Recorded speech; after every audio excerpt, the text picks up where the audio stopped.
What's up, everybody? I'm Ryan Thogmartin with Disrupt Media and ConnectingDirectors.com.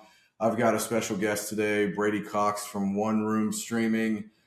Brady, we're going to talk on some you've created a lot of attention, and OneRoom is rolling out features for streaming that we've never seen in death care, and you are doing things that have never been done before, which is quite exciting because streaming is one of those things that I think is insanely valuable for a funeral home, extremely important in pushing the profession forward.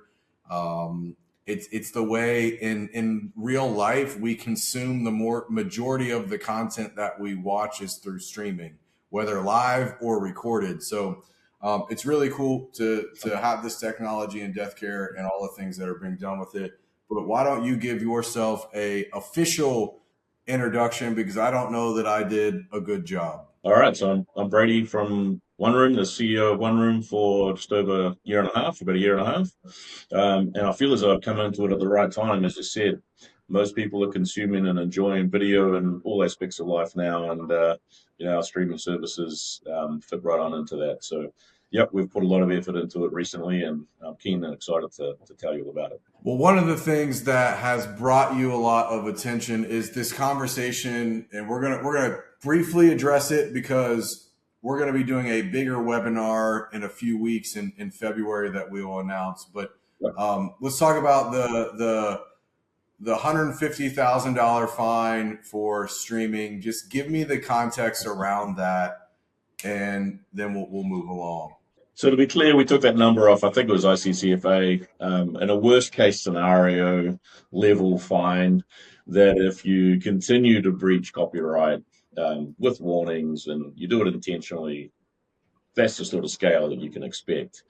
However, there's lesser numbers than that you can expect for less. So if you are breaching continuously for different pieces of music, then yeah, $30,000 fines. But there's also the hassle and the embarrassment of being involved in that discussion in the first place. But yeah, that's quite a legit situation. So, when I first came in, this was one of the business issues that was raised to me as a CEO. So people were talking about it. We sort of knew there was something there.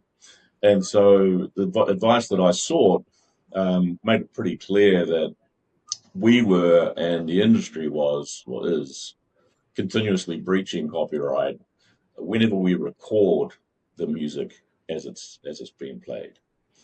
So it's the recording as opposed to the streaming of the service, which is really important.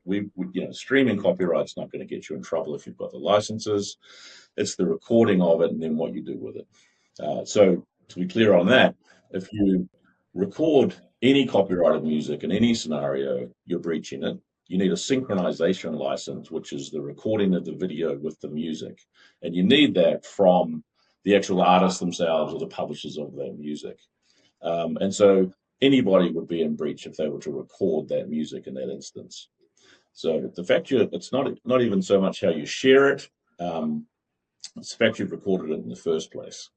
And then, of course, if you post it online, it becomes obvious that you've shared it. And so you need to be careful how that's happening. Yeah.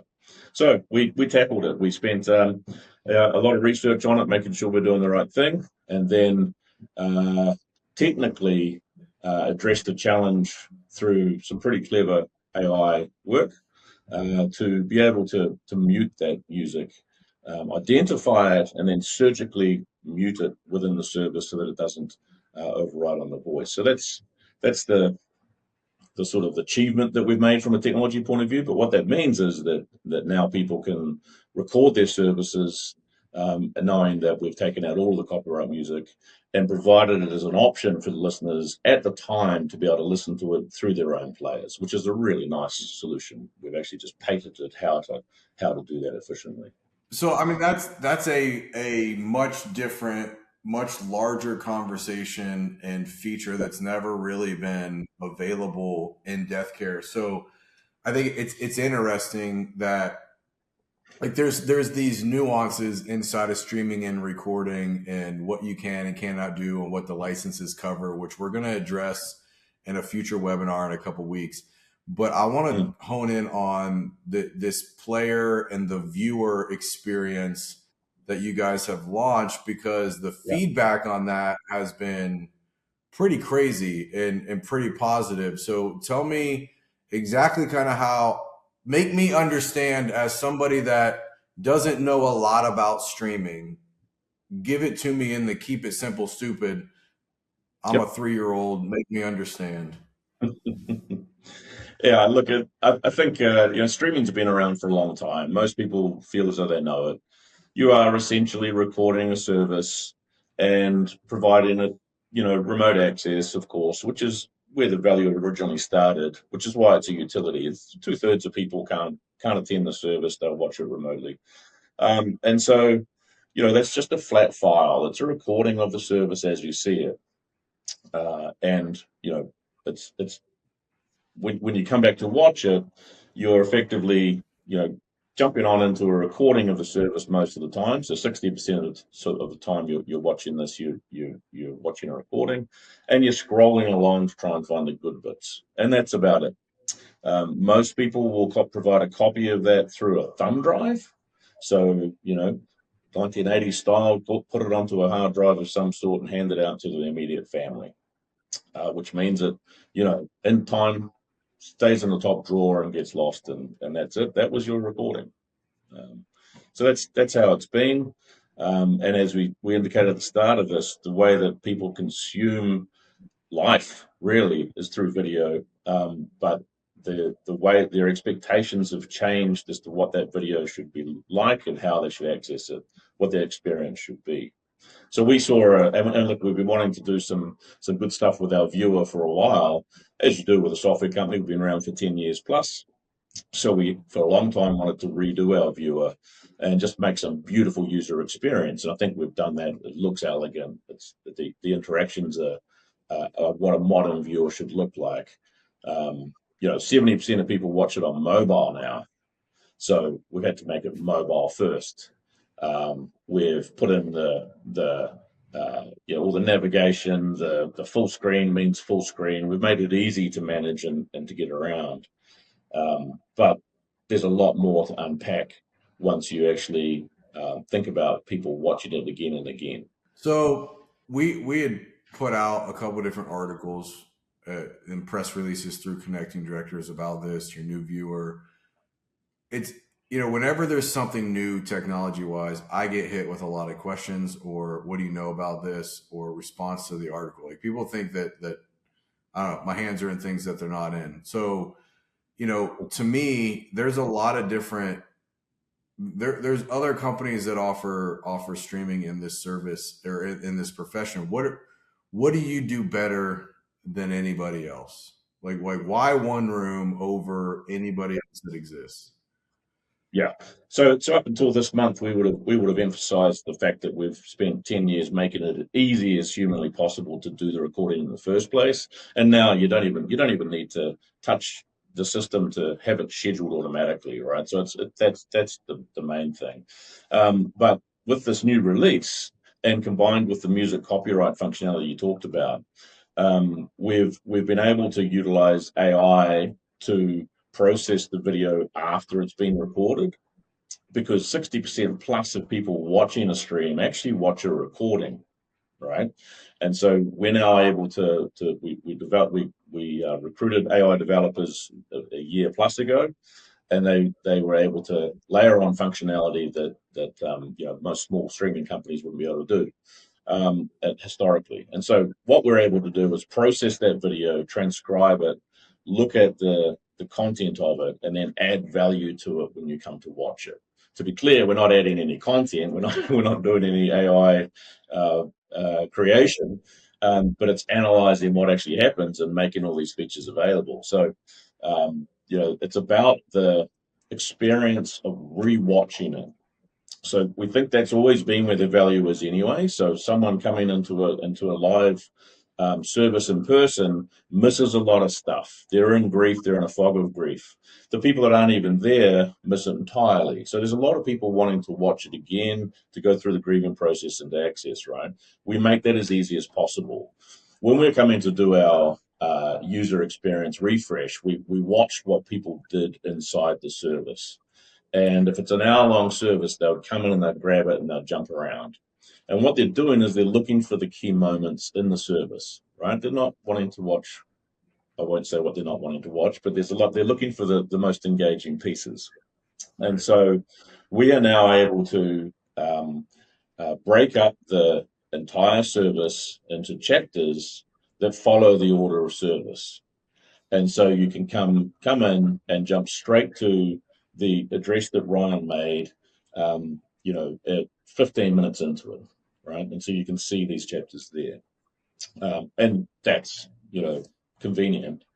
What we do next is we analyze the content of the entire service and we actually pull out the key moments. We pull out the things that are the most endearing memories, the stories that are really interesting, the final goodbyes, right? The really engaging parts of these services.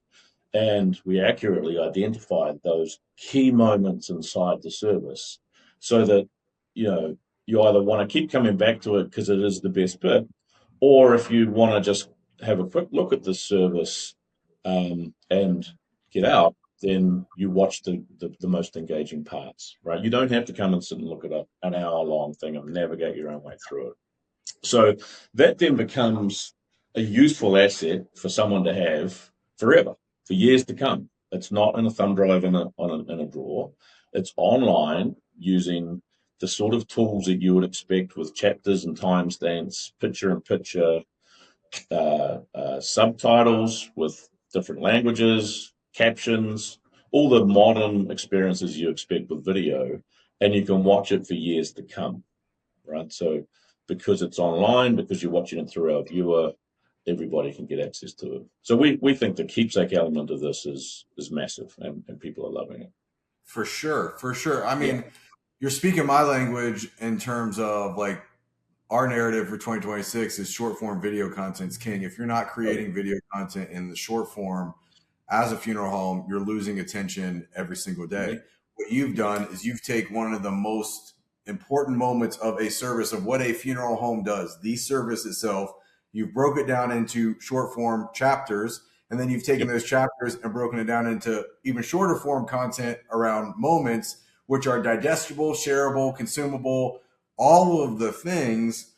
So it makes it insanely usable for the funeral home to go now, hey, family, we've got something that is shareable. And I think funeral homes have struggled forever to be able to give families something after the service that is also shareable and beneficial to the funeral home, but even more beneficial to the family. Because a lot of the things that are shareable around a funeral after the fact really kind of benefit the funeral home more than they actually benefit the family.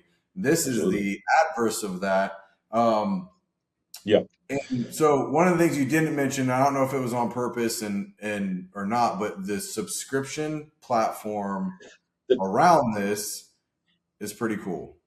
Yeah, so you've actually touched on the word shareable, which means two things for us. So, coming back to that thumb drive in the top drawer, it's limited. Whereas now, we've created an entire platform for people to be able to come back in like 2 or 3 years, search in a decedent's name through the funeral home, and come back to the same link that they saw when they watched it originally, and get access to that.